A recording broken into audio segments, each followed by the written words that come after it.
বাবা এনে ওই ওষুধটা খেয়ে নাও। এই মিতা বাবার জন্য জল নিয়ে আসো।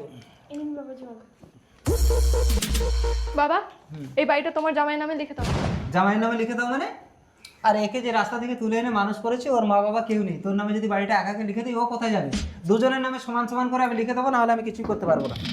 বাবা দিদি দিদি তুই চিন্তা করিস না, পুরো বাড়িটাই তোর নামে লিখে দেবে, আমার কিচ্ছু লাগবে না, আমি বাবাকে বুঝিয়ে বলছি। দিদি তোমার ওই পালিত ভাই আর বৌদিকে না তাড়ালে কোনো সম্পত্তি আমরা পাবো না। পাবো না ইচ্ছেদের মতো নাকি? বাবাকে বিষ মিশিয়ে খাইয়ে দেবো, একা একাই আমার সম্পত্তি হয়ে যাবে।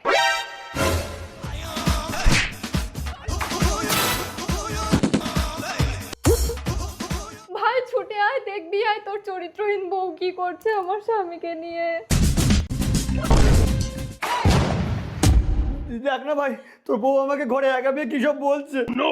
তুমি এই বাড়িতে ঘর জমাই আছো না, তাই তোমার কোনো সম্মান নেই। চলো আমরা এখান থেকে চলে যাবো।